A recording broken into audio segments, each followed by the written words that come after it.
소개받은 이 노동당 노동위원회 활동하고 있는 서울시당 당원 김석입니다. 주요 활동 공간 민주노총 정책실에서 인공지능과 기후위기를 담당하고 있습니다.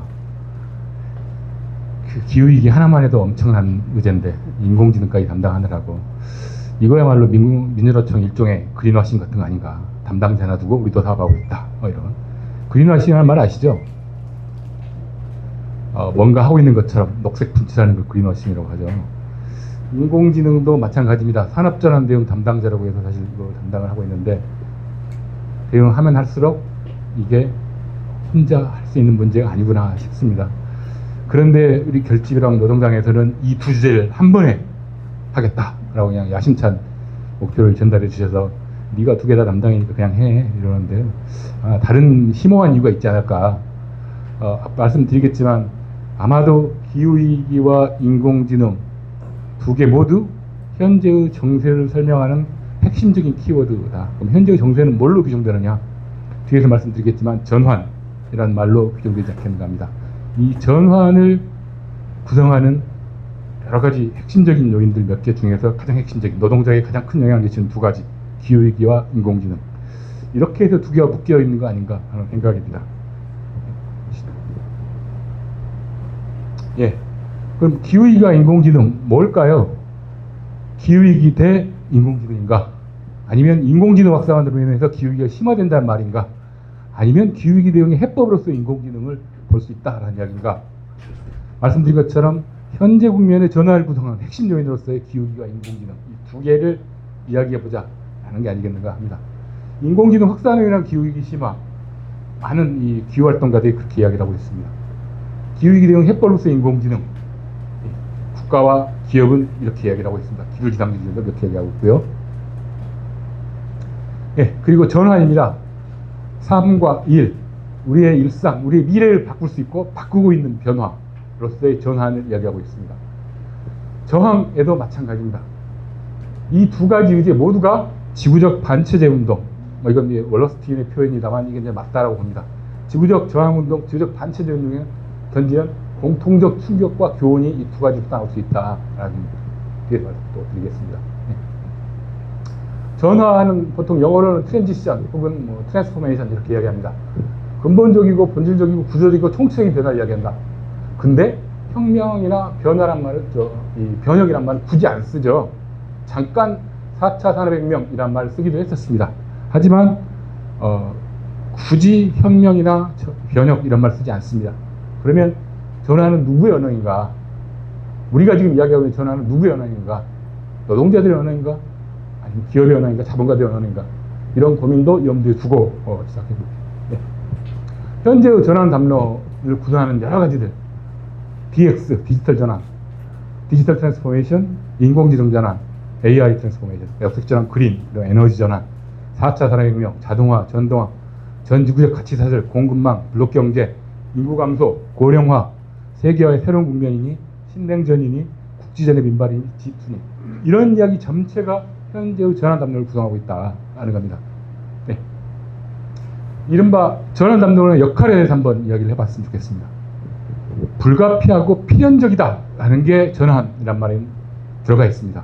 그래서 노동자들은 굳이 전환에 대해서 전환을 필연적이라고 이야기하지 말자. 인공지능에 대해서 어떻게 대응을 할 것인가를 이야기하기 전에 인공지능 도입이 필요한가, 필연적인가에 대해서 이야기를 하자라는 겁니다. 전통적인 발전, 진보 논리와 결합합니다. 그래서 기술 발전의 필연성, 역사 발전, 진보로서의 기술 발전과 전환을 이야기합니다. 많은 진보주의자들, 많은 사회주의자들도 기술 발전이 필연이고 생산력 증대는 필연이다. 이건 진보다라고 이야기하고 있습니다. 이게 이제 흔히 얘기하는 생산력주의자들, 스탈린주의하고 가는 길이기도 하죠. 예, 넘어가겠습니다. 노동자 기후위기 대응을 향해서 세 가지 명제를 말씀드리려고 합니다. 이 세 가지가 기후위기 대응에 있어서 우리가 가장 중요하게 생각하는 세 가지 핵심이라고 생각합니다. 보시죠. 네. 이분은 치코 멘데스입니다. 브라질 노동자죠. 브라질의 고무산업 노동자입니다. 룰라랑 같이 40대 노동자당 페테를 만든 사람입니다. 이 사람이 했던 이야기가 계급투쟁 없는 환기운동은 정원과 국일 뿐이다 라고 이야기를 했습니다. 명랑입니다. 정원과 비위를 무시하는 게 아니라 계급투쟁의 중요성을 이야기하는 거겠죠. 치커멘데스는 이 말하고 얼마 안 있다가 사용자들에게, 자본가에게 살해당했습니다. 다음, 이 사람은 주디 본즈라는 미국의 활동가입니다. MTR 활동가라고 합니다. MTR은 뭐냐? 마운틴 탑 리무버이라고 합니다. 미국은 워낙 땅이 넓어서 땅 파고 안 들어가도 됩니다. 노출된 산등성이를 날려서 그냥 거기서 채굴합니다. 이걸 이제 마운틴 탑 리무버였는데, 이거 반대하는 기운동을 했습니다. 이분이 한 이야기가 죽은 행성에는 일자리도 없다 하는 겁니다. 이건 누구에게 주는 말인 것 같습니까? 어쩌면 노동자들에게 주는 말인 것 같죠. 너네들 일자리 연연하지 마라. 어차피 이 생명 죽으면 내 일자리로 사라진다. 이런 말인 것 같기도 하죠. 세 번째, 이거는 캅 회의, 유엔 기후변화 당사국총회 여러 번 열렸는데요. 이때 폴란드에서 열렸던 기후활동가들의 총회에서 나온 말입니다. 시스템 체인지, not climate change. 기후변화가 아니라 시스템 변화가 필요하다. 이 세 가지 명제가 노동자의 기후위기 대응을 요약하는 핵심 명제 아니겠는가 합니다. 이 세 가지만 이해하고 동의하면 기후위기에 대한 강의는 굳이 안 해도 되지 않을까 싶은데요. 그래도 그냥 하겠습니다. 주어진 시간이니까 넘어가겠습니다. 자, 넘어가겠습니다. 이거는 이 샌프란시스코 골든게이트 금문교 다리입니다. 몇 년 전에 이 미국 서부 산불이 있었죠. 어마어마한 산불이었습니다. 서울시 3배 면적인가가 불탔습니다. 그래서 완전히 거의 디스토피아 같은 거는, 이 동물은 뭡니까? 코알라죠. 예, 호주 산불 때입니다. 호주 산불. 어마어마한 산불이었습니다. 어마어마한 산불이었고 수천만 동물들이 죽었죠. 넘어가겠습니다. 예. 이거는 동아프리카 가뭄입니다. 옥수수가 다 말라 죽었어요. 그런데 그 중에서도 알곡이 혹시 남아있을까 봐서 다 흩어가고 있습니다. 다음. 이거 혹시 헝거스톤이라고 들어보셨습니까? 헝거스톤? 헝거스톤, 기아의 돌. 2, 3년 전에 유럽에 엄청난 가뭄이 들어서 유럽의 주요 강들이 바닥을 보였습니다. 그러자 몇백 년 만에 이 돌들이 나타나요. 이 돌에는 어떻게 쓰였냐? 나를 보면 울 때이다 라는 이야기가 쓰여있어요. 즉, 이 돌이 드러날 정도로 가물었으면 정말로 엄청난 기근과 위기가 올 거다라는 이 표지석입니다. 헝거스톤이라고 합니다. 이게 수십 개가 유럽에서 이 가뭄 때 드러났죠. 넘어가겠습니다. 이거는 텍사스에서 소들이 죽은 겁니다. 워낙 더우니까 소들이 픽픽 쏟아져 죽습니다. 유럽에서는 워낙 더우니까 새들이 날아가다 그냥 떨어집니다. 툭툭툭 떨어집니다. 이러다 보니까 미국에서는 이제 관상용 잔디도 못 심게 합니다. 물을 너무 많이 소모하기 때문에. 이런 일들이 벌어집니다. 여기는 어딜까요? 어디 같아요? 지중해 어디? 나무를 보면 침엽수들이죠. 네, 지구에서 가장 북단에 있는 도시가 베르얀스코라고 합니다. 여기서 이렇게 놀고 있습니다. 6월에 40도를 넘었다고 합니다. 네. 시베리아 최북단입니다. 네. 이거는 우리나라입니다. 네. 산천 하나가, 어촌 하나가 완전히 불탔죠. 시커먼 부분이 경북 산불 지역입니다. 어마어마한 면적이 불탔습니다. 네. 작년에 역사상 가장 넓은 범위의 산불이 일었습니다. 2023년이 역대 가장 뜨거운 해였다 공식 확인했습니다. 2024년이 가장 더운 해였다고 합니다. 25년이 또 더 제일 덥다고 합니다. 올해가 또 제일 덥지 않을까요? 그런 이야기가 있죠. 올여름이 당신이 남은 생에서 맞이할 가장 시원한 여름이다. 그 말이 어디서 나왔을까요? 미미로 돌아가는데요. 심슨 가족에 나옵니다. 심슨 가족. 물론 정확하게 그런 표현은 아닌데 그런 이야기를 합니다. 작년에는 어쨌든 여러모로 의미가 있던 해였습니다. 인류가 세운 기후 한계를 처음 흔들린 해. 1.5도 기준을 첫 초과했다는 해. 1.5도를 티핑 포인트로 합니다. 파리 협약 때 1.5도를 넘으면 정말로 기후위기 돌이킬 수 없어질 거다 라고 설정한 게 티핑 포인트 1.5도 마지노선이었습니다. 알겠습니다. 그럼 기후위기는 왜 벌어지는가? 이 탄소 배출이 쭉 늘어왔습니다. 쭉 늘어왔습니다. 쭉 늘어오다가 여기서 확 옵니다. 이때 뭐가 있었을까요? 산업혁명이 있었습니다. 산업혁명 때부터 탄소 배출이 확 늘었습니다. 지구 평균 기온 변화 추세입니다. 평균 기온은 오르락내리락합니다. 오르락내리락하는데 1990년 이후로는 한 번도 20세기 평균 밑으로 떨어지지 않았습니다. 예. 쭉 이산화탄소의 평균 농도 보시고요. 평균 기온 보시고요. 예, CO2 농도 보시면 됩니다. 넘어가겠습니다. 기후위기를 왜 우리가 주목하는가? 기후위기는 인권입니다. 생명권, 생존권, 건강은 위협이다. 폭염 피해 대다수는 빈곤층이다. 라는 이야기들. 또 넘어가겠습니다. 기후위기는 불평등이다. 라는 이야기들. 탄소 배출을 가장 적게 하는 이들이 기후위기 기후재난에 먼저 당한다. 라는 것들. 부자들은 돈 주고 피합니다. 가난한 이들은 돈이 없어서 정말 덥게 삽니다. 그리고 에어컨 틀려고 전기세를 엄청나게 냅니다. 가난한 이들에게 더 군함수단이 없는 이들은 생존을 위해서 비용을 더 지불해야 됩니다. 오히려. 이건 넘어가겠습니다.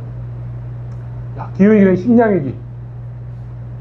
기근이 빈발하고 식량 가격이 폭등하고 그렇습니다. 요즘 식량주권 이야기가 나오죠. 옛날과는 다르게 식량주권 이야기 정말로 심각하게 받아들이고 있습니다.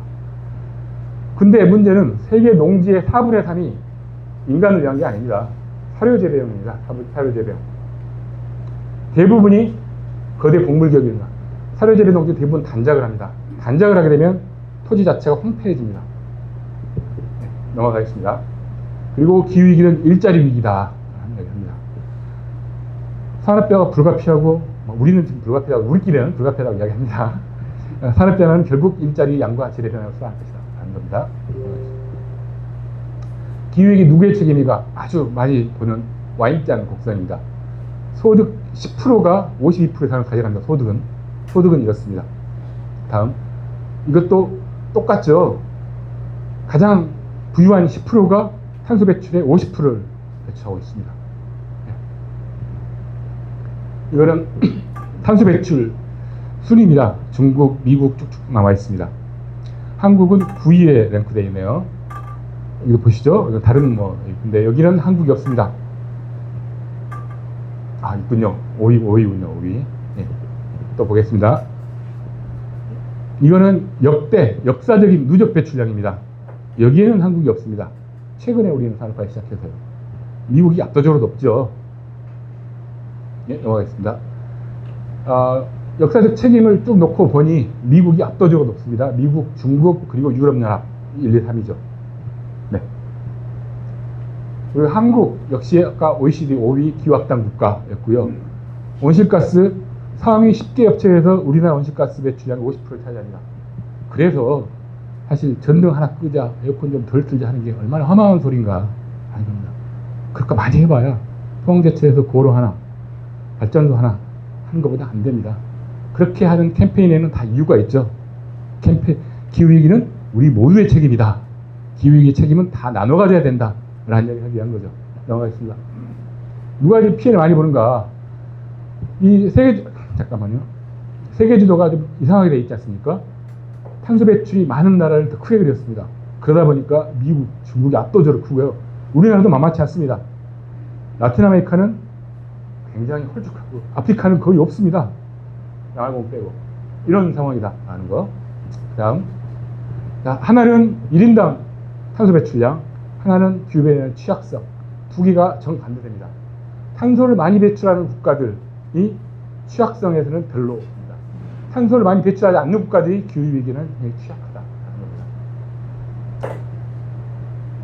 이거는 2026 컵26 때 나오는가요? 통과인가요? 환경부 장관이 연설을 할 때 이렇게 했습니다. 이제 이 기후위기의 심각성을 보여주기 위해서 이런 식으로 연설을 했었죠. 이 도서국가들은 정말로 위기를 갖고 있다, 위기를 느끼고 있다라는 겁니다. 해수면 상승으로 인해서.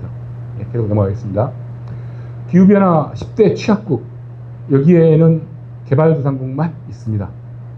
보시죠. 아시아, 아프리카, 중남미 국가들 밖에 없습니다. 네.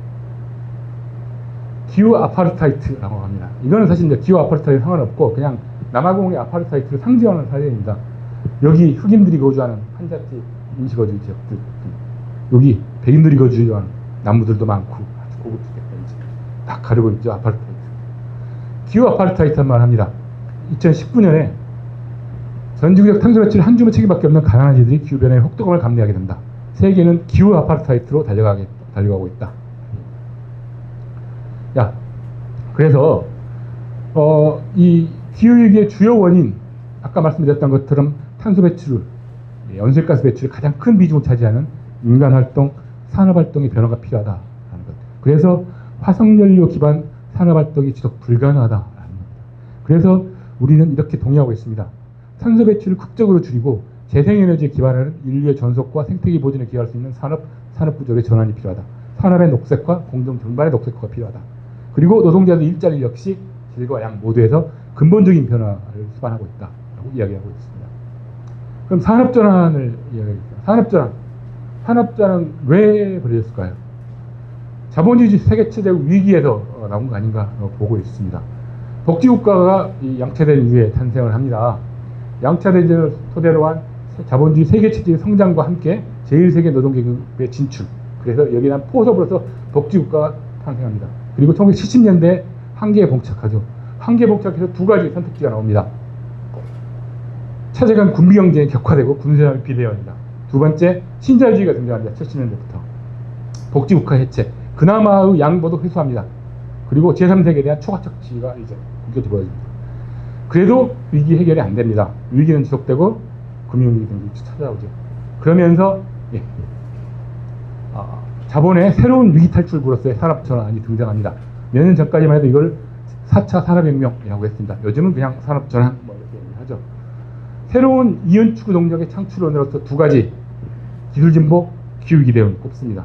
우리가 이야기하고자 하는 AI와 기후위기 대응. 노동에 대한 초과착취, 노동에 대한 양보 회수, 노동 배제의 영속화, 기후위기 대응을 위해서 경쟁력 강화를 위해서 노동의 혁명적 양보와 희생을 요구하는 산업전환이다. 그래서 뉴 아파르타이트, 새로운 분리가 벌어진다. 분화. 소수를 위한 고가 고품질 서비스와 상품, 다수를 위한 저가 저품질 서비스와 상품, 소수 전문기술 고임금 정규직 노동자 혹은 전문가 집단, 다수의 미숙련 저임금 고용불안, 이렇게 벌어지는 거죠. 예, 넘어가겠습니다. 이제 산업전환과 인공지능에 대해서 이야기를 해보려고 합니다. 역시 세 가지 명제를 이야기하겠습니다. 마셜 맥루한이라는 캐나다 미디어학자가 70년대에 한 이야기했습니다. 마셜 맥루한은 지구촌이란 말을 처음 했던 사람입니다. 이 사람이 미디어는 메시지다 라고 하고 있습니다. 이게 사실 우리말이 조금 애매한데요. 미디어는 메시지 혹은 미디어가 메시지다 이렇게 해석될 수 있습니다. 우리는 보통 미디어 메시지다 이렇게 얘기하고 있는데요. 미디어가 메시지다라는 거는 메시지 말고 우리는 메시지에 주목하고 메시지가 뭘 이야기하고 있는지 주목하는데 사실상 우리를 변화시키는 것은 메시지보다는 미디어 자체다라는 겁니다. 인공지능, 산업기술 이거를 어떻게 쓸 것인가가 문제가 아니고 그 자체가 우리를 바꾸고 있다라는 이야기를 하고 싶은 거죠. 지배 이데올로기는 지배계급의 이데올로기다. 마르크스와 앵겔스가 독일 이데올로기에서 그런 얘기를 합니다. 뭐 당연한 이야기인데요. 그럼 왜 이야기를 할까? 인공지능이든 인공지능을 둘러싼 담론이든 다 누가 만들어내고 있는가라는 걸 보자라는 이야기입니다. 세 번째는 미래학자라는 로이 아마라가 한 이야기입니다. 혁신은 단기적으로는 과대평가되고 장기적으로는 과소평가된다라는 겁니다. 사실 인공지능 거품이네, 뭐 닷컴 버블하고 비슷하네, 뭐 4차 산업혁명 뭐 거짓이고 뭐 이런 이야기를 합니다. 이 많은 진보학자들도 그런 얘기를 하고 이런 얘기를 합니다. 과대평가된 게 맞다라는 겁니다. 하지만 장기적으로 본다면 혁신 자체가 우리 사회를 바꿀 거다라는 이야기를 미래학자 이해합니다. 이야기 세 가지 또 염두에 두고 산업전환 인공지능 얘기로 들어가겠습니다. 자, 인공지능 이미 우리는 이제 민주노총은 올해부터 인공지능 대응을 시작했는데요. 이미 우리 삶 속에 들어와 있죠. 뭐 팝하고 강진원 인공지능인가요? 이렇게 뭐 팝 번역 프로그램, 내비게이션에도 인공지능이 들어와 있습니다. 플랫폼 콘텐츠 추천 알고리즘. 보통 유튜브를 볼 때 뭐 하나를 보면 쭉쭉 뜹니다 이제. 그렇죠? 구글에서 검색을 하면 이제 구글이 알아서 네가 관심 있을 만한 거 이렇게 쭉쭉 합니다. 그래서 이런 걸 피하는 사람들은 보통 구글 그대로 하지 않고 로그 아웃을 하거나 아니면 뭐라 그러죠? 숨은 기능, 로그 뭐라 그러나 인프라빗 창을 열고 합니다. 유튜브에 그렇고. 인공지능 번역, 이미지 만들어내기, 얼굴 인식 다 이미 인공지능이 우리 곁에 들어와 있습니다. 그 다음 인공지능의 그런 길. 인공지능이 최근에 나왔다라고 생각하지는 않으시죠? 이미 1943년부터 인공지능 태동기라고 시작합니다. 인공지능의 황금기 1차 겨울, 2차 겨울을 거쳐서 여기에 알파고가 있었습니다. 인공지능이 정말 대중화된 큰 계기가 알파고였습니다. 알파고 뭔지 아시죠? 튀르키예 그 외국인 말고 알파고라는 프로그램이 있었습니다. 한번 들어보겠습니다. 2016년에 알파고 바둑 최고수 인간의 위기다. 그리고 인공지능 알파고를 꺾다. 한 판 이겼습니다. 한 판 이겼는데 유일한 승리입니다. 인간이 인공지능에 이겼던 유일한 승리 한 판 이긴 게 넘어가겠습니다. 이게 2006년이었습니다. 중앙일보에 나오는 게. 뭐 체스에서 컴퓨터가 인간을 이겼는데 바둑에서는 이기기 힘들 거다. 뭐 이런 이야기를 합니다. 22세기 정도 가야 인간 최고수 이기지 않겠냐. 이런 이야기를 합니다. 컴퓨터가 인간을 이길 수 없다라고 대부분의 프로 기사들은 이렇게 이야기 전망했습니다. 이게 2006년. 10년 만에 컴퓨터가 인간을 이겼습니다. 자, 인공지능은 뭘까요? 인공지능. 보통 이렇게 이야기를 합니다. 이렇게. OECD에서는 이런 식으로 이야기를 한다라는 것. 그냥 참고만 하시고 넘어가겠습니다. 자, 인공지능. Artificial Intelligence라고 합니다. 인공은 뭡니까? 사람이 만들어 자연적으로 존재하는 것. Artificial, Arts, 만들어낸 기술이라는 거죠. 지능은 뭡니까? 지능. 동물과 인간을 구별하는 것 중에 하나가 지능이라고 합니다. 물론 동물도 지능이 있습니다만 본능에 따라 움직이는 인간과 동물과는 달리 인간은 지능이 있다라고 합니다. 본능이나 조건반응에 의하지 않고 경험을 바탕으로 새로운 상황에 적응하는 고쳐지는 능력을 지능이라고 합니다. 인공지능은 그럼 뭘까? 자연적인 생명체가 아님에도 불구하고 인간의 정교한 기술을 통해 사물을 분별하고 깨달은 행동하고 만드는 능력을 인공지능이라고 합니다. 예. 사전적 정의도 인공지능에 가기까지 여러 가지 단계가 있었습니다. 딥러닝이라고 합니다. 사람의 신경만을 모방하는 기술. 머신러닝, 기계 스스로 데이터의 패턴을 발견합니다. 그 다음에 기계가 사람처럼 생각한다는 기술을 인공지능입니다. 사실 패턴이란 말 기억하십니까? IQ 검사를 할 때요. IQ 검사의 핵심적인 것 중에 하나 패턴 찾기입니다. 패턴 찾기. 쭉 숫자를 알려주고 다음에 들어갈 건 뭐냐. 모양들 쭉 나눠가고 다음에 들어갈 모양은 뭐냐. 이 패턴 찾기가 그것도 이 IQ 검사, 지능 검사할 때입니다. 기계 스스로 패턴을 발견할 수 있다라는 겁니다. 넘어가겠습니다. 딥러닝의 가장 유용한 사례가 고양이 찾기입니다. 고양이가 이렇게 종류가 많습니다. 정말 많아요. 근데 인간은 고양이가 뭔지를 배우지 않아도 이건 고양이다 라고 알아요. 근데 기계는 고양이를 구별할 수 있을까? 이게 이 인공지능에 있어서 하나의 관문이었습니다. 인간은 고양이를 구별할 때 고양이는 포유강, 식육목, 고양이과 동물로서 동공이 뾰족하고 뭐 이런 식으로 배우지 않습니다. 우리는 그냥 알죠. 물론 그냥이 아니고 우리가 언어를 배우듯이 어찌하다 보니 패턴을 알게 되고 패턴이 인간에 대해 각인되고 그러다 보니 고양이를 구별합니다. 컴퓨터가 정말 어려웠어요. 2012년에 뉴욕타임스에서 고양이를 식별하는데 컴퓨터 몇 대가 필요할까요? 라는 것입니다. 답은 16,000대였습니다. 그런데 곧바로 석 달 후에 이미지 인식 비율이라는 게 있었습니다. 알렉스넷이라는 컴퓨터가 딥러닝으로 우승을 합니다. 이걸 보면 이제 고양이 찾기를 성공합니다. 이제 인간이 가르쳐주지 않아서 기계는 고양이를 식별할 수 있다 하게 됩니다. 이 고양이 식별이 어려운 것이 인간은 어떻게 해도 알지만 기계는 모든 경우의 수를 다 넣어주지 않으면 안 되고 거기서 조금만 변화해도 못 찾는 거죠. 근데 이걸 돌파했다라는 겁니다. 예, 넘어가겠습니다. 자, 이거는 이제 마소 유타카라는 인공지능 학자가 이야기합니다. 어떤 방식으로 고양이를 구별하는지 해석하기도 설명하기도 어렵다. 그래서 블랙박스라는 말이 나옵니다. 블랙박스. 어떻게 인공지능이 컴퓨터가 고양이를 인식하는지 우리는 모른다는 겁니다. 근데 블랙박스는 보통 뭐 기계, 비행기에 있는 뭐 항로 추적 장치 뭐 이런 걸로 알고 있는데 여기는 그냥 그대로 검은 상자. 우리는 모른다라는 겁니다. 네, 넘어가겠습니다. 이 은닉층 이런 연산을 통해서 이렇게 판단하죠. 그 뭐 0과 1 뭐 이런 얘기 들어보셨잖아요. 디지털 0과 1 두 개 숫자로 된 거. 이런 연산을 통해서 패턴을 찾고 함수를 찾고 학습을 합니다. 그렇게 해서 가는데 우리는 이 과정을 모른다 라는 겁니다. 훈련 후 결정된 매개 변수 값이 무엇을 의미하는지 모른다. 그래서 블랙박스라고 합니다. 네, 넘어가겠습니다. 인공지능이 뭔지를 알기 위해서는 여러 가지 키워드를 알아야 되는데요. 저도 다 모릅니다. 저는 인공지능 전문가도 아니고 이런 물어보지 마십시오. 그냥 찾아보시고 나중에 토큰 토큰이라는 말 들어보셨죠? 뭐 버스표 이런 게 아니라 하나의 이 패턴을 구성하기 위해서, 뭐 정보를 구성하기 위해서 만들어지는 최소 단위가 토큰이라고 합니다. 그래서 우리가 보통 질문을 하나 하면 여기 답변하기 위해서 수백만 개의 토큰이 소모됩니다. 하나의 답변을 만들어내기 위해서.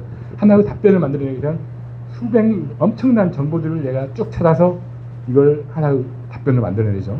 토큰. 임베딩, 패턴 학습. 아까 패턴 말씀드렸습니다. 자연어 처리, 뭐 인간의 말을 처리하는 것.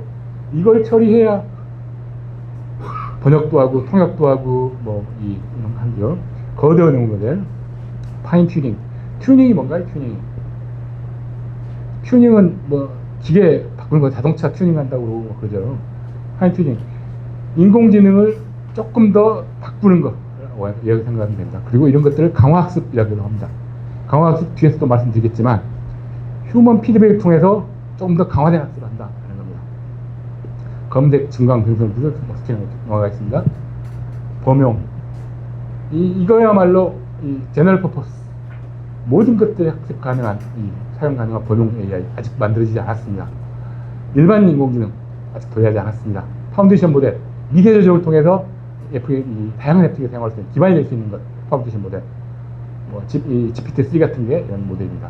생성형 AI, 데이터 생성하는 능력을 가진 AI, 멀티모달, 다양한 형식 가능한 것, AI 에이전트, 뭐 쭉 보시면 됩니다. 피지컬 AI가 궁극의 AI라고 이야기합니다. AI가 이제 기계처럼 모양을 가지고 나와서 걸어다니고 판단하고 일하는. 네, 넘어가겠습니다. 어떤 데이터를 훈련하는가? 뭐 언어를 가지고 훈련하냐? 언어. 일반적으로 거대 언어를 개발할 때도 훈련 대상에 공개하지 않는다. 뭘로 하는지. 저작권, 개인정보 문제 때문에. 뭐 그렇죠. 쭉 넘어가겠습니다. 어떤 데이터를 훈련하는가? 배드봇, 휴먼, 굿봇 합니다. 지난해 웹 트래픽 중 절반 이상을 이제 인공지능 봇이 생성을 했습니다. 생성 콘텐츠에 나왔습니다. 인간이 트래픽을 생성하는 거는 이제 49%밖에 안 되고 나머지는 봇들이 생성합니다. 이 봇 아시죠? 봇, 챗봇이라고도 하고 이런 거 아시잖아요. 우리가 질문을 하나 하면은요, 봇들이 엄청난 인터넷을 막 돌아다닙니다. 그래가지고 쭉쭉 정보를 찾아냅니다. 그래가지고 어떤 일이 벌어지냐? 민요청 서버에 봇들이 막 들어가서 정보를 찾아갑니다. 참여연대 서버가 난리래요. 요즘 봇들이 막 수천 개의 봇들이 돌아다니면서 참여연대 트래픽량이, 서버의 트래픽량이 확 올라가 버리는 겁니다. 사람이 접속하지 않고 기계들이 접속해서 정보를 찾아간다는 거죠. 이런 걸 이 봇들이 트래픽을 차지한다는 것을 이야기합니다. 네. 그리고 편향과 훈련 데이터. 훈련 데이터에서의 편향성 이야기합니다. 자, 이거는 언어입니다. 언어. 영어 사용자, 중국어 사용자, 스페인 사용자 이렇게 되고 있습니다. 사용자는 영어 사용자 25%, 중국어 사용자가 19%인데요. 실제로 정보는 영어가 한 절반 이상을 차지합니다. 49%, 절반까지 차지합니다. 즉, 영어로 된 정보가 압도적이고 AI 역시 영어로 된 정보를 중심으로 해서 사고를 하고 훈련하게 됩니다. 네, 한번 보시겠습니다. 환각, 헐루시네이션, 환각이라고 합니다. 통계적 단어 예측. 우리 보통 구글 창에다가 민주노총 치면 뒤에 뭐가 붙잖아요. 뭘 선택할까요? 보통 민주노총 치면 귀족노조 이렇게 붙죠. 뭐 이것처럼 통계적으로 단어 예측을 합니다. 그리고 인공지능은 모른다고 답하지 않습니다. 이거는 이렇습니다 라고 답합니다. 그리고 데이터 자체가 한계가 갖고 있죠. 그러다 보니 가짜 판례들이 나옵니다. 변호사가 인공지능에게 판례를 쭉 찾아달라고 하니까 쭉 찾아주는데 사실 가짜 판례가 나온 거예요. 뭐 판례 번호까지 다 나와 있어요. 실제 그럴듯하게 나옵니다. 근데 실제로는 존재하지 않는 가짜 판례라는 거죠. 엄청난 사회에서 문제가 됐었습니다. 되고 있고요. 좀 더. 네, 넘어가겠습니다. 자, 인공지능은 훈련 데이터에 내재된 지배적 세계관을 흡수한다 하는 겁니다. 아마존 여자만 탈락시킨다 하는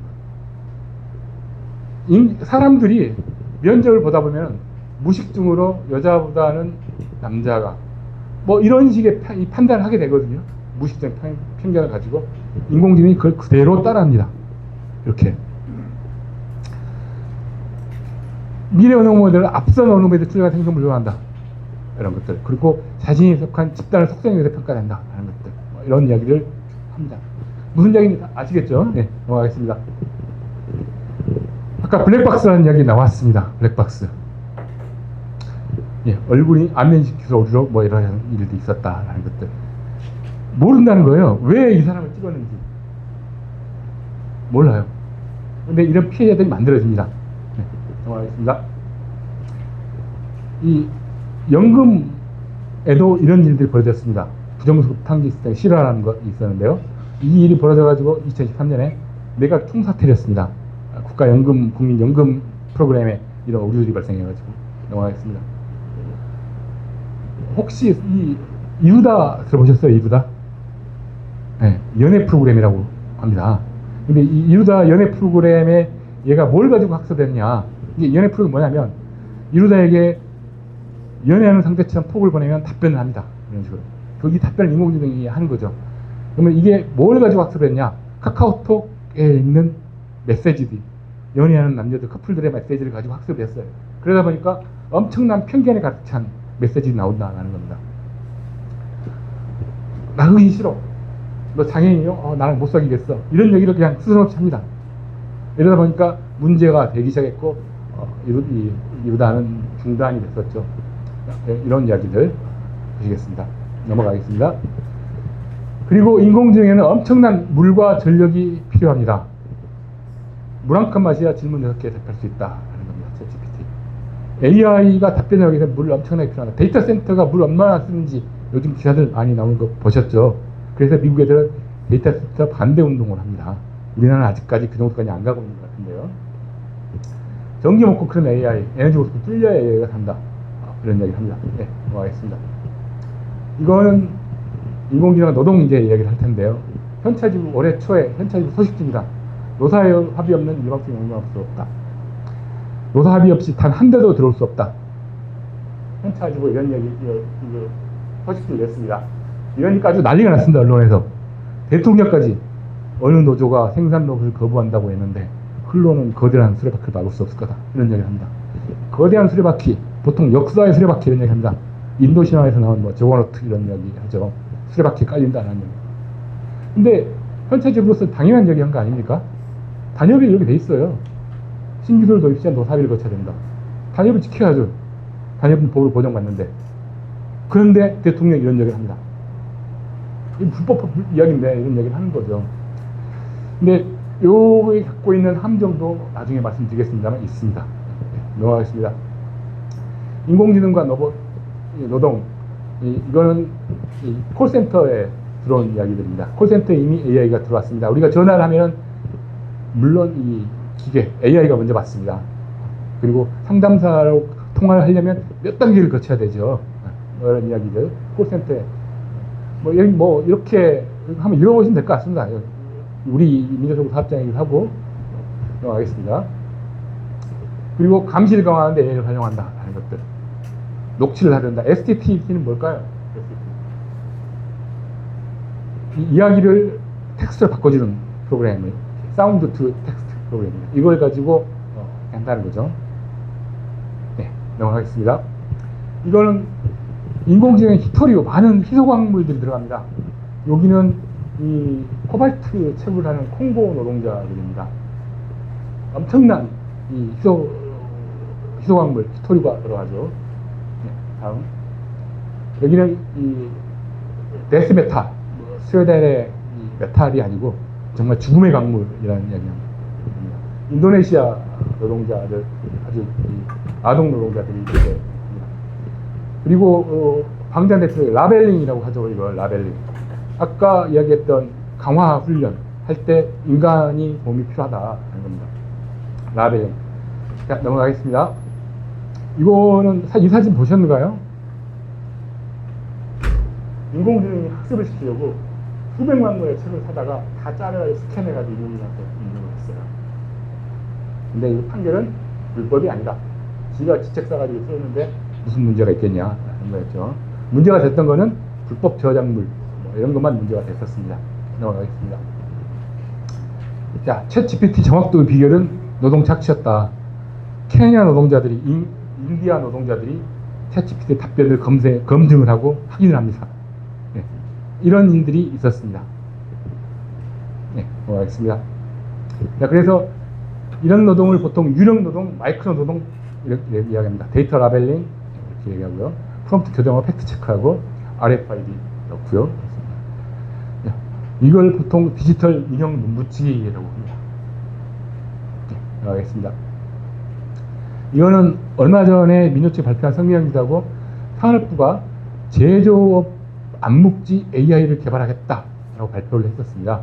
제조업 암묵지는 뭘까요? 암묵지. 암묵지는 형식지와 암묵지가 구별되는데, 암묵지는 말로 말하기 힘든, 말로 전달하기 힘든 지식을 보통 암묵지라고 합니다. 제조업 암묵지는 수십 년 일한 노동자들은 말하지 않아도 누구보다 일을 잘한다. 똑같이 배웠는데도 일을 잘합니다. 어떻게 일이 됐는지 다 알죠. 보통 이런 걸 암묵지라고 합니다. 근데 산업부가 제조 암묵지를 하겠다. 제조 암묵지 AI를 하겠다라는 겁니다. 즉 숙련 노동자의 암묵지를 AI로 만들겠다라는 겁니다. 왜? 베이비붐 세대가 은퇴를 하고 많은 노동자들이 숙련을 전달하지도 못하고 은퇴를 하기 때문에 은퇴하는 이 숙련 노동자들의 암묵지를 AI를 통해 살려보겠다라는 이야기입니다. 민노총은 왜 이걸 반대를 했을까요? 한국노총은 여기에 대해서 보상하지 않으면 안 된다는 이야기를 했습니다. 근데 보상만이 문제일까요? 숙련을 AI로 만들게 되면은, 자, AI, 제조 암묵지 AI를 갖고 있는 회사는 신규 채용을 할까요? 안 할까요? 당연히 안 하죠. 신규 채용, 노동시장 자체가 얼어버립니다. 나는 뭐 돈도 받고 내 숙련을 AI에게 제공을 했어요. 그런데 내 공장에는 이제 더 이상 신규 채용이 없습니다. 이런 일들이 벌어질 수 있다는 겁니다. 제조업을 살리는 것은 제조 암묵지 AI가 아니고 그 제조업에 청년 노동자들이 들어올 수 있게끔 양질의 일자를 바꾸는 게 핵심 아니겠습니까? 산업부는 그렇게 생각하지 않습니다. 자, 여기에서 아까 함정, 현대자동차 지부의 단협이 왜 문제가 됐을까? 현대자동차 단협은 어떻게 되어 있냐? 현재의 고용에 영향을 줄 수 있는 신기술의 도입은 노조와 합의해야 된다고 되어 있습니다. 이게 함정이 있죠. 현재의 고용에 영향을 줄 수 있는 신기술. 그러면 현재의 고용에 영향을 주지 않는, 그러면 합의를 하지 않아도 되는 거죠. 즉, 현재의 정규직 노동자들 고용을 유지해 줄게. 대신 이걸 쓰겠다. 자, 그러면 더 이상 신규 채용은 확 줄어들게 됩니다. 이거를 노조도 알고 있습니다. 근데 이 단협을 쉽게 바꾸기 쉽지 않죠. 이제는 그런 것들이 깔려 있다. 노동시장 자체에서 충격이 어마어마하다는 겁니다. 넘어가겠습니다. 자, 여기서 우리는 물어봐야 된다. 인공지능과 전환, 기술 발전은 필연인가? 기술 발전은 정말 진보인가? 라는 겁니다. 기술 발전에 따른 노동에 대한 일자리 감소는 필연인가? 라는 질문을 우리에게 해야 된다는 겁니다. 전통적인 일자리 구조를 위해 기술 발전, 신기술을 반대하는 건 꼭 반동인가? 라는 겁니다. 러다이트 반란입니다. 17세기 말 19세기 초에 영국에서 있었죠. 러다이트 반란은 시대착오였는가? 아까 이재명 대통령이 그런 얘기 하죠. 역사의 수밖에 필요 수 없다. 그러면서 언론이 현대차 노조 러다이트다 뭐 이런 얘기를 비난을 합니다. 넘어가겠습니다. 이거는 KT 광고입니다. 목소리를 선물했다. 농인에게 목소리를 선물했다. 인공지능을 통해서. 다음 보겠습니다. 이러니까 그냥 난리 났어요. AI는 딱딱한 느낌인데 기술적으로 따뜻하게 쓸 수 있구나. 이게 기술이지. 뭐 이런 얘기 합니다. 그런데 농인 사회에서는 엄청난 반발이 있었습니다. 이렇게 하면은 수어로 생활하는 건 불완전하고 음성 언어가 정상이다 라는 인식을 강화시켜준다는 것이고요. 기술 구현이 필요하면, 기술이 필요하면 주변 사람들의 말을 수어로 구현하는 기술을 먼저 만들었어야 되는 거지, 보여주기 식으로 이런 식으로 만드는 게 아니다라는 겁니다. 자, 이걸 왜 굳이 얘기하는지를 다음 보시겠습니다. 계단을 올라가는 휠체어입니다. 이제는 경사로가 필요 없다는 겁니다. 계단을 올라가는 휠체어. 근데 대당 수천만 원입니다. 거의 억대에 가까운. 이 만들어져 봤지만 쓸 사람이 없어요. 쓸 사람이. 근데 이런 걸 왜 만드느냐? 사회적 문제를 개인에게 돌리는 거죠. 이거보다 훨씬 더 필요한 게 경사로 없는, 누구나 다닐 수 있는, 경사로 없는, 계단 없는 만드는 게 필요한데, 사실 이런 것들이 만들어지는 이유, 누가 기술을 발전시키는가, 누가 기술을 만들어내는가, 일방적으로 사실 자본과 기업에게 주어져 있다는 얘기를 하고 넘어가겠습니다. 예, 신기술이 일자리를 뺏을 것이다. 신기술이 일자리를 더 만들 것이다. 두 개가 대립하고 있습니다. 산업혁명, 러다이트가 있었습니다. 산업혁명을 통해서 일자리가 많이 만들어지지 않았냐. 이 산업혁명을 통해서 노동자들이 더 살기 좋게 되지 않았냐. 중세의 암흑을 벗어나서 근대가 만들어지지 않았냐. 이런 이야기를 합니다. 러다이트 반란이 있었습니다. 지기파일 동반했습니다. 예, 이런 얘기죠. 근데 러다이트가 단지 기계 때문에 벌어진 것만은 아니었죠. 당시의 역사적 배경이 있었습니다. 역사적 배경. 이런 기술 변화에 따른 탈수연화와 실업, 적응할 시간도 없는 신형 기계 도입, 나폴레옹 경쟁, 유럽 시장 봉쇄, 산업 침체, 이런 전체적인 정세들이 묶어져서 러다이트 반란이 만들어졌던 거죠. 그리고 방주권의 노동자들은 아무 생각 없이 아무 기계나 때를 부수지 않았습니다. 저임금과 열악한 노동 환경을 강요하는 악덕 사업주가 노동자의 파괴에 있었습니다. 노동자가 바보도 아니고 기계 없애면 내일자가 돌아온다 라고 생각하지 않았습니다. 그런데 이걸 이렇게 만들어낸, 이렇게 이야기하는 이유가 있었던 거죠. 넘어가겠습니다. 노벨상 받은 이 아세모글루가 이런 이야기를 합니다. 예. 산업혁명 초기 사람들이 불을 집중시켜 노동자의 소득이 100년 개 늘지 않았다. 산업혁명 이후에 100년 동안 지옥이었습니다. 노동자들이 정말 지옥. 노동자들의 기술 발전 혜택을 누리게 된 것은 기술 자체가 아니고 노동자들의 투쟁이었습니다. 투쟁. 기술 발전이 인간을 해방시키지 않는다. 네. 자, 기술 발전, 생산력 발전이 사회 시스템 변화에 가져올 수도 있을 거다. 그러나 이것을 필연이다, 불가피하다, 진보다 이렇게 표정하면서 사회 시스템 변화의 핵심으로서 노자관계 혹은 생산관계의 변화를 눈 감거나 기존 착취구조 원전을 전제로 노동의 변화, 노동자의 양보, 희생을 강요하는 것이 자본이 필요한 그런 기술 발전, 모듈 위한 신기술 도입의 필연성입니다. 이게 산업정화 담론의 핵심이다. 근데 정상적인 자본이라면 신기술 도입을 만드는 일자리를 기존의 양질 일자리에 되게 하지는 않는다. 자본가도 바보가 아닌데 그렇지 않습니까? 새로운 친환경적이고 지속 가능한 산업 구조 속에서 질 낮은 일자리라도 받으라 강요하는 것. 이게 정상적인 자본이 취할 태도가 되겠죠. 네, 넘어가겠습니다. 신기술 도입이 일자리가 변하는가? 고용 없는 성장, 뉴노멀 이런 얘기 많이 들어보셨죠? 기업은 부유해지는데 가게는 가난해지고 이런 이야기죠. 일자리는 늘어나는데 일자리 대부분은 저임금, 미숙련, 불안정 일자리 이런. 네, 넘어가겠습니다. 예, 임금 수준별 변화입니다. 중위가 확 들어가죠. 이런 연구가 있었다고 합니다. 네, 넘어가겠습니다. 자, 기계와 노동, 자본주의적 생산 관계에서 기술은 곧 자본입니다. 기술은 곧 이 흔히 이야기하는 자본의 유기적 고도화에서 나오는 이겁니다. 생산수단, 예. 자본과 자본과 사용자가 생산수단, 신기술의 설계와 도입을 주도합니다.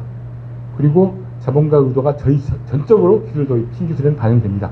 이윤 극대화를 목적으로 인건비 절감하고 노동자 통제하고 공정을 효율하고 탈숙련하고 이런 것들이 기술 발전에 만들어내는 공격이다라는 겁니다. 넘어가겠습니다. 이거는 이런 게 있습니다. 인공지능이 어떤 영향을 주는가 이런 것들. 상층만 남하고 이 상층 내에서도 상위계층 내부 양극화되고 나머지는 다 몰락하게 됩니다. 다 그냥 인공지능 시킨 대로 하면 된다. 자, 노동과 노동자의 변화. 아까 분리 이런 얘기 들으셨죠? 아파르타이트. 소수의 고임금 정규직 전문가 노동자, 다수의 저임금 미숙련 불안정 노동자. 이렇게. 그래서 기계노동, 인공지능을 만들고 다루고 함께 일하는 소수의 인간과 기계노동, 인공지능과 이를 보조하는 다수의 인간 보조자. 이렇게 나눠질 가능성이 높다라고 얘기합니다. 넘어가겠습니다. 노동이란 뭐냐 그러면 노동은 이렇게 마르크스는 이렇게 이야기했습니다. 노동은 인간이 자연을 변화시켜 자신의 생존과 삶을 본질하는 자기 창조적 활동이다. 자본주의 체제에서 노동은 상품으로 전락해서 소외된다. 그에 앞서서 해결은 이렇게 얘기합니다. 해결은 인간을 인간이게 만드는 핵심적 이 과정이다. 라는 이야기합니다. 자, 그래서 핵심은 인간의 존엄성과 가치가 노동에 들어있다. 자신의 가치를 확인해가는 과정이고 긍지와 자부심을 만드는 원천이다. 그리고 사회적 가치, 인간은 혼자 살지 않습니다. 내 노동이 사회적으로 인정받는다 하는 것들을 확인하지 않으면 안 된다. 그게 노동이라는 거죠. 이게 뭐 여기서 보통 이제 쉬프트 노동, 쉬프트 레이버 이런 얘기를 합니다. 쉬프트 레이버, 그러니까 이게 아주 안 좋은 노동. 근데 뭐 쓰레기 노동 이런 얘기도 합니다. 이제 그런 얘기도 하는데요. 이건 뭘 얘기하냐면 저임금이지만 반드시 필요한 노동이 있고 고임금이지만 굳이 필요 없는 노동이 있다라는 겁니다. 사회적 가치가 없는 노동이 있다는 그런 이야기도 합니다. 이건 뭐 나중에 노동에 대한 얘기 때 다시 넘어가겠습니다. 노동이란 무엇인가 하는 겁니다. 사실 뭐 장강렬의 이 책에서 많이 도움을 받았는데요. 이런 얘기 합니다. 쫙 읽어보겠습니다. 기본소득 이야기하죠. 기계화, 디지털화 대응이 기본소득이라는 이야기를 합니다. 근데 기본소득을 도입하고 로봇을 정착시키고 뭘 해도 사실 핵심은 가치가 사라지는 것이다. 노동의 가치가 사라지는 것이 핵심이다. 우리가 얼마나 돈을 많이 받든지 간에 기본소득이라는 이름으로 내 노동의 가치가 없다고 하면 사실 굉장히 무의미한 일입니다. 그러면서 이제 이 작가는 도스토옙스키의 노동, 유형지의 노동에 대한 인용을 합니다. 이건 뭐 참고를 한번 보시고요. 노동이 인간이 생존을 이어갈 수 있는 것은 바로 노동이다. 가치 있는 노동을 할 때 이어간다라는 이야기를 도스토옙스키가 이런 얘기를 했다고 합니다. 네. 자, 넘어가겠습니다. 정의로운 전환 이야기를 하고 싶습니다. 원래는 정의로운 전환은 기후위기에서 나온 말이었습니다. 1970년대 미국의 노동운동가인 마저치라는 활동가가 이런 얘기를 했습니다. 석유 원자력 화학 노조 위원장이었습니다. 석유 원자력 화학 하니까 딱 오죠. 반환경적이고 반기후적인 노동. 이 70년대쯤만 되면 미국이 이제 제조업 일자리를 사라지기 시작하고 환경 이슈가 확 높아지기 시작하죠. 그러면서 이분이 반환경적인 우리 일자리가 사라질 수도 있겠구나 라는 생각을 하고 슈퍼펀드 노동자의 안전 일자리가 보장돼야 한다 라는 생각을 합니다. 이러면서 정의로운 전환 개념을 냈습니다. 자, 다음 들어보겠습니다. 이건 영국의 루카스 항공 노동자들이 이야기입니다. 요 굉장히 유명한 그림입니다. 전투기, 군용기가 이렇게 해서 풍력 발전 날개로 바뀌죠. 유명한. 이 군수기업, 대규모 정예구에 중요한 영국의 루카스 항공 노조활동가들이 우리는 사회적으로 유용한 생산을 하겠다라는 얘기입니다. 더 이상 무기 생산하지 않겠다. 우리는 사회적으로 유용한 노동을 하고 싶다라는 얘기입니다. 이게 정의로운 전환의 요체이기도 합니다. 넘어가겠습니다. 파리 협약에서 이런 얘기가 처음 나왔습니다. 정의로운 전환이 국제적으로 합의된 국제 조약 속에 처음 들어갑니다. 정의로운 전환. 노동력의 정의로운 전환이 있을 때는 ILO에서도 다음 해에 정의로운 전환 관련 가이드라인 지침을 냈습니다. 네, 넘어가겠습니다. 정의로운 전환은 그래서 기후 환경으로 인해 나왔지만 점점 확대되어서 이제는 기후위기가 아니고 전환 전반으로 이야기를 합니다. 처음에는 피해자 구제와 보상에서 나왔지만 지금은 피해자들의 주도적 참여가 필요하다라고 확대됩니다. 그리고 책임과 비용을 전가하지 마라. 오염자가 책임져야 된다. 뭐 지금도 말하는 여기서 체제의 문제까지 확대됩니다. 노동자가 보는 정의로운 문제가 뭐냐 그래요. 전환의 필요성 자체를, 그 전환이 필요한지 결정도, 기획도, 과정 전반도, 결과 또는 성과별 일까지 당사자인 노동자들이 주도적으로 참여할 수 있어야 된다는 겁니다. 그래서 기후정의, 정의로운 전환 이런 얘기를 하는 거죠. 넘어가겠습니다. 그래서 그럼 인공지능의 정의로운 전환을 어떻게 해야 되는가라는 겁니다. 그러면 그 전에 우리는 인공지능이 과연 필요한가? 인공지능의 도입이 필연적인가? 라는 질문을 먼저 해야 됩니다. 전환이 필요한가? 라는 얘기 먼저 해야 된다는 겁니다. 필요하다고 하면 인공지능이 도입해야 되는지 해야 되는 것이고, 그리고 멈춤이 가능한지도 이야기를 해야 됩니다. 사실 아까 잠깐 이야기했습니다만 인공지능을 돌리기 위해서 어마어마한 전력과 물이 필요합니다. 인공지능을 돌리기 위해서 어마어마한 반도체가 필요합니다. 그래서 우리 이재명 대통령께서는 얼마 전에 3대 메가 프로젝트를 하겠다고 했습니다. 반도체, 피지컬 AI, 데이터 센터 다 연결되어 있는 문제죠. 인공지능을 굴리기 위해서는 데이터 센터가 필요하고, 데이터 센터에는 어마어마한 수의 반도체가 들어갑니다. 그래서 이거를 한국의 미래를 하는 3대 메가 프로젝트. 그래서 민주노총의 모 지역본부에서 환영 성명도 내고 그랬습니다. 멈춤이 가능한가? 라는 이야기를 해야 됩니다. 얼마 전에 미국의 상원의원, 진보 상원의원이라는 버니 샌더스가 공공성을 얘기했습니다. 인공지능을 공용화하자라는 이야기를 했습니다. 그래서 많은 활동가들이 박수를 쳤습니다. 근데 거기에 동의하지 않는 활동가들이 있었습니다. 인공지능이 필요한지 여부를 먼저 판단하자. 공적으로 쓴다고 해서 다 좋은 건 아니다. 사실 지금 현재 여러 주요 국가들이 투자하고 있는, 계획하고 있는 인공지능, 반도체, 데이터 센터 총량을 합치면 사실 지구 행성 한계를 넘어섭니다. 우리 행성이 감당할 수 있는 양을 넘어선다라는 거죠. 그럼에도 불구하고 우리는 필요한가? 라는 거야. 멈춤이 가능한지 물어봐야 된다. 아실로마 회의라는 게 있었습니다. 아실로마 회의. 유전자 공학에 있어서 모라토리엄을 선언한 적이 있었습니다.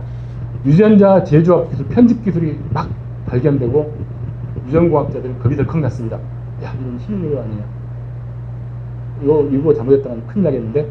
하고 전 세계 유전공학들이 모여서 우리 잠깐 중단하자. 몇 개월 동안 유전자공학 전 세계 대학 연구소의 유전공학들이 연구를 멈췄습니다. 이런 게 또 필요하다라고 이야기를 하고 있습니다. 2023년에 GPT-4 이상은 멈춰라. 우리 중단하자. 인공지능이 어디로 갈지 우리 모른다. 인공지능이 계속 하다 보면 우리 행성 자체를 위협할 수도 있다. 물리적인 문제뿐만 아니라 자원, AI 수설 학습의 진화는 이런 단계가 벌써 오고 있다. 글로벌 이슈 중단을 제안합니다. 2026년에 누가 제안했을까? 오픈 AI 회사에서 제안합니다. 기울기를 인공지능을 가속화시키고 있다는 거죠. 네. 자, 또 넘어가겠습니다. 그래서 전환의 결정과 기획의 차. 사실 여기 뻔한 이야기입니다. 인공지능만 이런 게 필요한 게 아닙니다. 뭐냐? 노동자 참여를 통해서 통제해야 된다. 공공성을 강화해야 된다. 국유화, 공익화해야 된다. 라고 이야기합니다. 인공지능도 마찬가지입니다. 그런 이야기를 하고 있습니다. 그렇게만 되면 될까요? 근데 그렇게 되면 충분합니까? 네. 어쨌든 민주노총의 요구도 여기로 가고 있습니다. 뭐 공동 결정하자, 사적도 하자, 뭐 이 한별 국가 정부정책에 개입해야 된다, 공동 이런 얘기 하고 있습니다. 그리고 현재 법률에도 뭐 이런 이야기를 하고 있고요. 자, 넘어가겠습니다. 근데 이걸로 충분하지 않다라는 거죠. 산별협약이 필요하고, 뭐 노동교섭이 필요하고, 뭐 그런. 현실은 한국의 사업장에 인공지능이 도입되고 있는지 아닌지 우리 노동자들은 잘 모릅니다. 가르치지도 않고. 굉장히 기밀이고. CCTV, 최근에 CCTV가 바뀌었어요, 공장에. 이게 인공지능 CCTV인지 아닌지 우리는 모릅니다. 사실은 알려줘야 되는데 법을 무시하고 그냥 합니다. 인공지능 개가 우리 현장에 돌아다닌다는데 이게 뭘 하는지, 어떤 정보를 수집하는지 우리는 모릅니다. 이런 상황이다라는 겁니다. 산업협약 이렇습니다. 국가정책, 국가인공지능전략위원회, 노동계는 참여 못합니다. 인공지능 기본법이 만들어졌습니다. 우리나라 최초입니다. 우리나라 빨라요. 이런 거는 유럽연합보다 더 빠릅니다. 만들어지기 시작한 건 유럽연합이 훨씬 빨랐는데 실제로 집행에 들어가는 건 우리나라가 처음입니다. 여기에 이용사업자, 이용자, 영향받는 자가 구분되어 있어요. 자, 인공지능을 쓰는 공장은 요 세 분류 중에 어딜까요? 이용사업자. 세 개 다 할 수 있는데 우리나라 법은 이용사업자가 아니고 이용자다. 그래가지고 이용사업자의 책무, 보통 이용사업자의 책무는 뭐가 들어가냐면 설명해야 됩니다. 이 인공지능이 이렇게 해서 이런 결정을 내렸습니다. 아니면 설명해야 되는데 이용자로서는 이 책임이 면제된다. 즉 노동자가 근로 근무 평가를 인공지능을 통해 평가를 평가를 받았는데 왜 이런 점수를 받았는지 사용자는 설명해줄 의무가 없다.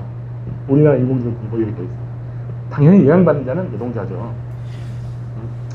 이에 따르면은 공장의 채용에 있어서도 채용할 때 인공지능을 쓰는 기업이 꽤 있습니다, 지금.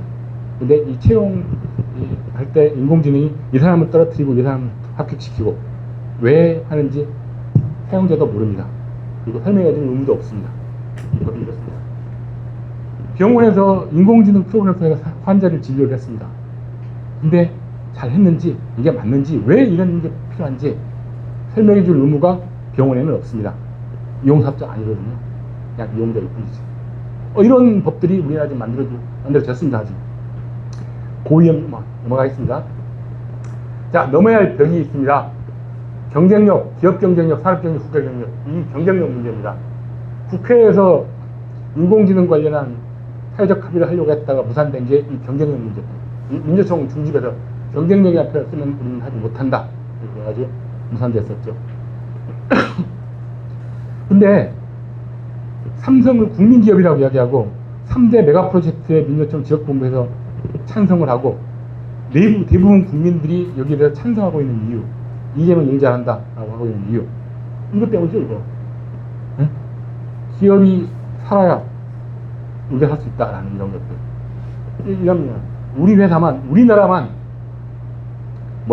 길로 간다면, 멈추는 길로 간다면, 우리나라만 정의 있네 하면서 멈추고 축소하고 이런다면 경쟁사, 경쟁국, 적대국이 앞서갈 겁니다. 라는 인식들이 우리 모두에게 있습니다. 그렇기 때문에. 이러다 보니까 인공지능 자체에 대해서 제어를 못합니다. 삼성에서 만드는 반도체, 우리나라가 쓰기 위해서만은 아니죠. 그런데 우리가 삼성 반도체 공단 중단해라 라고 이야기하면 전 세계 생산 라인으로 그냥 난리가 나겠죠. 인공지능도 마찬가지입니다.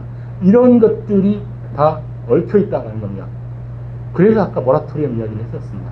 사람들은 다 한 사람만 멈춘 게 아니라, 한 국가 멈춘 게 아니라 한번 우리 다 멈추고 이야기해보자 라는 이야기 넘어가겠습니다. 그래서 기후위기와 기술 통제, 행성 한계를 위협한다. 기후위기. 어떻게 생겨날지 알 수 없습니다. 행성 인공지능. 두 개 모두가 사실 개별 국가 혹은 개별 기업 개인으로서는 넘어서기 힘든 벽이다라는 겁니다. 자, 기후위기 피해, 기후위기 대응에는 개별적인 구체적인 미시적인데 해법은 개별 현장과 업종, 지역, 국가를 넘어서 총체적인 포괄적인 거시기다. 인공지능 어떻습니까? 이 인공지능, 아까도 말씀드렸지만 개별 국민 국가들이 경쟁하는 자본주의 세계체제 내에서 어느 국가만 인공지능 혹은 기후위기 해결할 수 없는 거죠. 그래서 본질적 변화가 필요하다라는 이야기를 합니다. 자, 넘어가겠습니다. 자, 기후위기 대응, 산업전환과 AI, 정의로운 전환 다 이야기를 했습니다. 노동운동과 기후운동이 공유하고 있는 자산이 있습니다. 기후정의운동을 통해서 되살리고 있는 노동운동의 전통이 있습니다. 개별적, 부분적 대응은 불가능합니다. 그래서 우리는 국제주의, 국제협력, 체제 전환을 이야기합니다. 이 두 가지 없이 기후위기 대응은 가능할까? 이 두 가지 없이 인공지능 대응은 가능할까?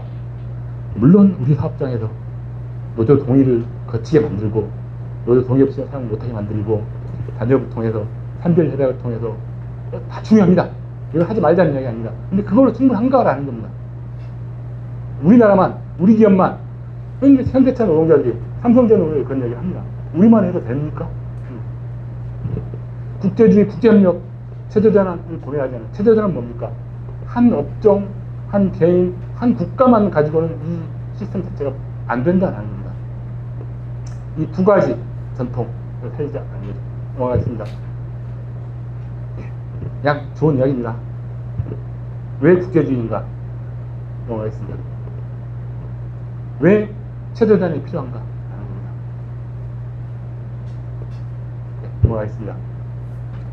마지막입니다. Winter is coming 이런 얘기 합니다. 왜 미래에서 나오죠, 미래? 기억나요, 미래? 왕좌 게임 보는 이런 얘기입니다. Winter is coming. 겨울이 온다고. 아주 길고 고통스러운 겨울이 올 거다. 정말 추운 겨울이 아니라.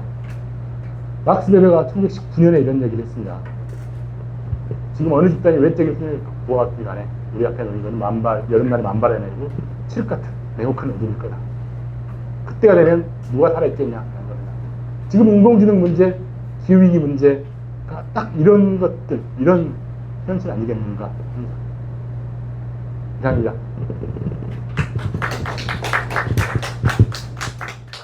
제가 속해 있는 노조에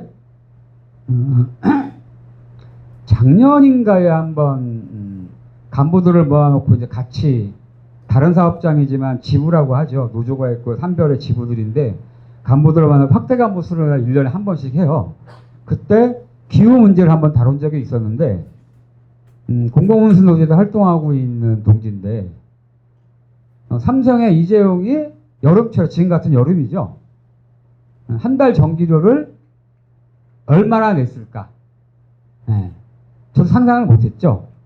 뭐 이제 작년 여름에 제가 전기료를 제일 많이 낸 게 9만 원이 좀 안 되게 전기료를 냈는데 에어컨 막 틀고도 삼성의 이재용이 한 달에 내는 전기료가 2,200만 원이랍니다. 2,200만 원. 한 이재용 같은 경우가 뭐 아파트나 빌라 같은데 다가구 주택에 살진 않을 거잖아요. 예, 개인 주택에 살 텐데 한남동 뭐 이런 큰 주택에 살겠죠. 근데 거기가 여름에 우리처럼 좀 못 참을 만큼 해야 에어컨을 틀 텐데 그렇게 하지는 않을 거잖아요. 집 전체를 시원하게 계속 돌릴 텐데 그러면 어마어마한 에어컨을 돌리겠죠. 그러니까 한 달에 전기료만 2,200만 원을 낸다는. 아까 여기 나온 것 중에 상위 1%가 기후위기를 발생하는데 거의 절반 정도의 역할을 하는 것처럼 저도 이제 그 얘기 듣고 놀랐습니다. 한 달에 2,200만 전기 최저임금 받는 노동자는 우리나라 연봉 가까운 거잖아요. 네. 저 오늘 이제 쭉 나온 얘기 중에 제가 먼저 김석동 씨께 질문을 좀 드리고 싶은 게 하나 있는데 인공지능이 발전하면서 이제 계층이 소위 말하면 상중하 이렇게 나뉠 거다. 그 상층에 속하는 소위 뭐 10%가 가능할까요? 이거 10%라고 치고 전체 100이었을 때 10%라 치고 거기에 이제 가능한 직군이 뭐 IT나 전문직 뭐 이렇게 있는데 사실 이제 이 탐구학교에 참여하시는 동기들 중에 민변에서 활동하시는 우리 소위 말하면 변호사라고 하시는 변호사 노동자 직업이 변호사인 거죠. 월급쟁이인데 뭐 노동자인 거죠. 근데 이제 한국 사회에서는 전문가라고 구분을 하잖아요. 그러면 인공지능이 극속도로 발전을 하는 과정에서 가끔 제가 있는 노조에도 이제 자문 변호사가 있는데 가끔 만나서 무슨 얘기 하다 보면 어떤 판례를 찾아야 되는데 변호사들이 판례를 다 알고 있는 건 아니잖아요. 자기 전문 분야가 있고 법은 굉장히 넓고 근데 딱 물어보면 판례가 딱 나온다는 거예요. 그 자기가 모르고 있는 게 있는데 물어보면 그냥 나온다는 거죠. 이렇게. 그랬을 때 과연 이게 변호사라고 하는 직업을 가진 노동자들이 인공지능이 계속 발전했을 때 여기에 있는 자료에는 뭐 그 상층에 속하는 전문 영역이라고 볼 수 있을까? 라는 일단 질문이 궁금증이 하나 들었습니다. 요거 아니 일단 여기 뭐 의견을 그냥 오늘 뭐 사냥님이라고 교육노동자 현장 실천 소속인 것 같은데요. 글을 올려주셨습니다. 조금은 답답함이 가시는 강의였습니다. 정의로운 전환과 AI의 연결, AI가 정말 필요한가? 이런 AI는 거부할 수 있어야 한다는 메시지가 담비 같았습니다. 감사합니다. 라고 글을 올려주셨고요. 질문했어요.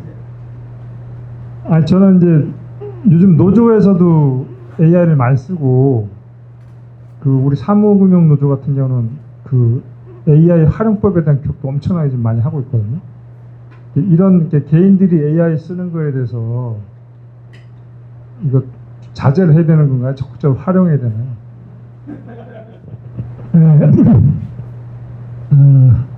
우리가 같이 좀 고민해 봐야 될 것 같은데 지금 우리 김석동지가 발제한 것을 보면은 강의를 했던 걸 보면 어쨌든 AI가 자본의 측면에서 주로 이용이 되고 그리고 노동의 측면에서 되게 이제 부정적인 이런 측면일 수 있을 것 같은데 근데 아까 이제 그걸 넘어서는 걸로 이제 체제 전환과 국제주의 이야기했단 말이에요. 오히려 저는 역으로 요 고민을 해봐야 되지 않을까. 체제 전환과 연동해서 AI를 우리가 활용할 수 있는 방법은 없는가. 어떤 식으로.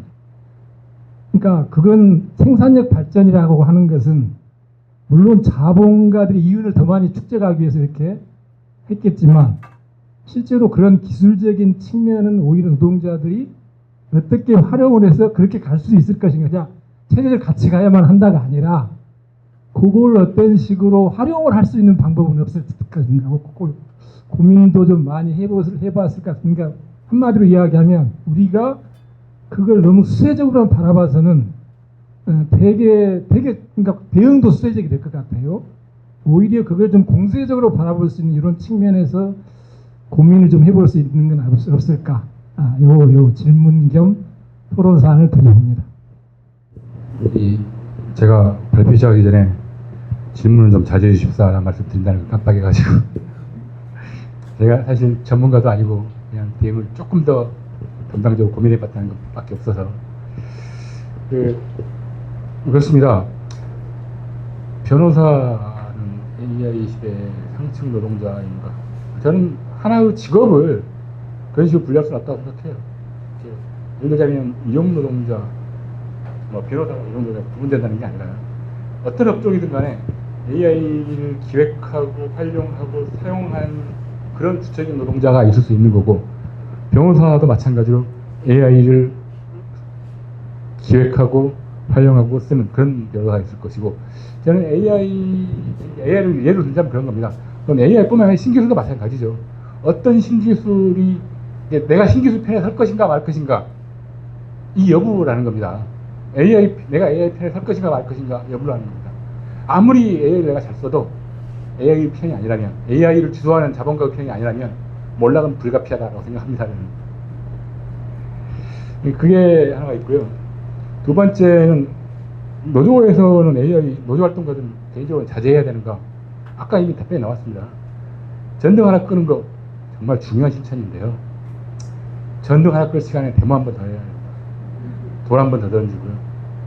AI 자제할 것인가 말 것인가 고민하시기 전에 AI를 강요하는 이 체제에 대해서 문제제기를 하고 데모하는 게 훨씬 더 도움이 된다.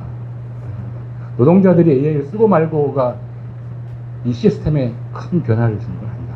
노동자들의 저항이 문제인 거지. 저항을 얼마큼 저지할 수 있는가가 중요한 거죠. 세 번째, 올해 매년 진행되는 기후정의 행진에 대한 얘기를 하셨습니다. 기후정의 행진이 벌써 한 3년, 이제 대규모로 진행된 지는 한 4년, 5년 되고 있는 것 같습니다. 내부에서 그런 평가가 있습니다. 기후정의 행진이 일정하게, 주요학까지는 우리 모르지만, 일정하게 재배되어 오르고, 일정한 사회적 주목을 받고 이러면서, 기후정의 행진 자체도 분화 과정을 거치는 거 아니냐라는 거죠. 여기에 계급성을 얼마큼 견지하고 가느냐, 아니면 대중적으로도 대중 친화적인 방식으로 가야 된다라고 하는 그 길로 갈 것인지, 이런 기로에 서 있다라고 봅니다. 그 쿠팡 문제라든지 사실 진보당 문제도 저는 마찬가지일 수도 있습니다. 그런 논쟁들이 있었거든요. 이런 것도 실제로 얼마큼 체제적인 문제, 이 문제가 기후운동과 더 밀접하게 연계를 맺을 수 있는가를 보여주는 하나의 바로미터 아니겠는가라고 생각합니다. 특히나 기후운동 내부는 여전히 넓게 크게 조직되어 있지만 여전히 자본주의에 맞서는 반체제 운동으로서의 기후운동을 사고하는 활동가들이 있고, 기후적인 행진이 그렇게 복무하도록 만들고자 하는 그런 활동가들이 있고, 아직 기후적인 행진에 대해서 이건 이렇다, 이건 저렇다 라고 판단할 때는 아닌 것 같다 생각하고 있습니다. 네 번째는 그 AI 활용인데요. 저는 이건 너무 도구적 측면이어서, 당연히 우리 일할 때 업무할 때 쓰는 것처럼 AI를 활용하는 건 당연하죠. 이런 거 아니겠습니까? 우리가 밤에 투자한다고 영어 공부 안 하는 거 아니잖아요. 그건 마찬가지라는 겁니다. AI를 활용할 수 있는 활용해야 되죠. 이것이 근데 어떤 변혁의 도구가 될 거냐, 어떤 연대를 강화하고 어떤 조직화를 강화하는 도구가 될 거냐, 제가 잘 모르겠습니다. 예컨대 인터넷이 처음 나왔을 때 인터넷을 통해서 정말로 아래로부터 연대가 활성화되고 전 세계 노동자들이 엮어질 수 있는 하나의 네트워크로 활용할 수 있겠다라는 이야기를 하는 사람도 있었습니다. AI도 마찬가지 역할을 할 수도 있을 겁니다. 예컨대 사실 최근 몇 년 새에 느끼는 거지만, 국제회의장에 가보면은 물론 영어가 지배적입니다. 국제회의장, 노조 국제회의. 근데 AI의 도움을 받아서 소통이 훨씬 더 자유로워졌습니다. 이런 것들도 국제연대 활성화 혹은 국제연대가 정말 먼 데 있는 추상적인 것이 아니라 내가 당장 운동을 하기 위해서 반드시 필요한 어떤 것으로 다가오게 만드는데 역할할 수도 있다. 그러니까 그런 측면을 말씀하시는 거라면 충분히 인정하는데 사실 그 외에 어떤 도구적 측면이 가능할지는 그것은 모르겠습니다. 여기 뭐 수세적이라고 하는데요. AI를 잘 모르겠어요. 이게 수세적인지.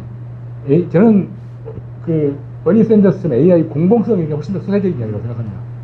AI를 노동자가 통제하자라는 이야기가 훨씬 더 수세적인 이야기라고 생각합니다.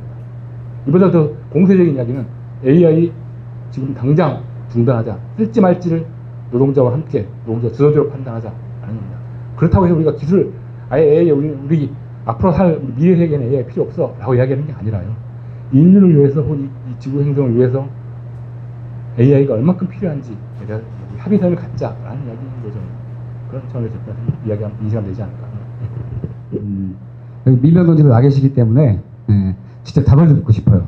AI가 막 도입되면서 변호사로서 활동하시는데 도움이 될 수도 있고 와 얘하고 또 경쟁해야 되나?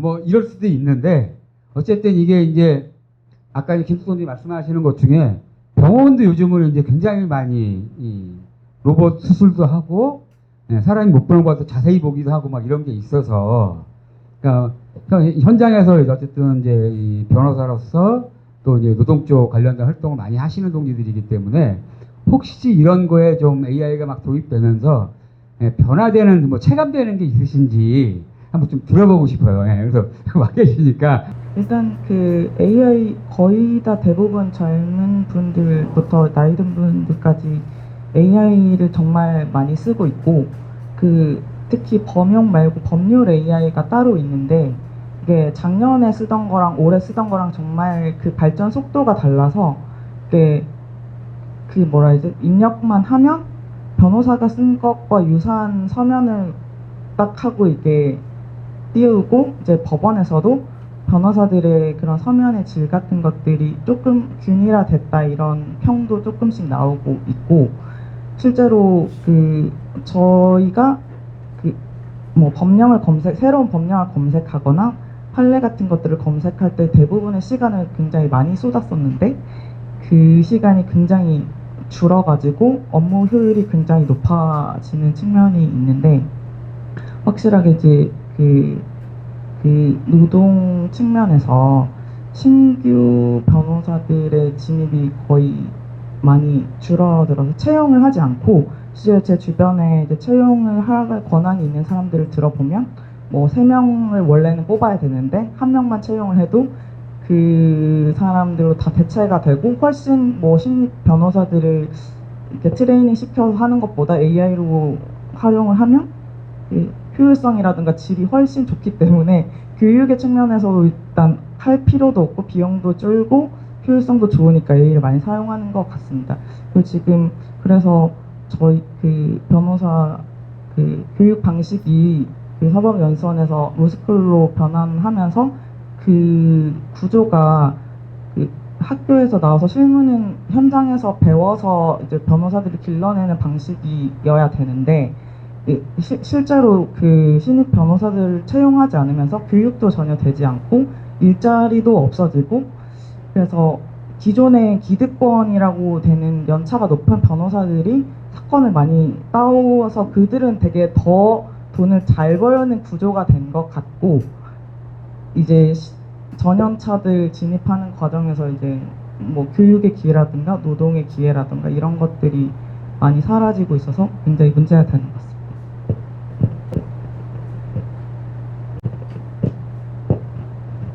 지금 말씀 들어보니까 일단 신규 변호사들이 취업하기 굉장히 어렵다. 뭐 이런 말씀인 것 같고요. 이게 동전의 양면 같아요. 좋은 측면이 있으면 반드시 나쁜 측면이 있는 거고 제가 뭐 얘기 들어보니까 회계법인에서도 신입 회계사들을 안 뽑는다는 거예요.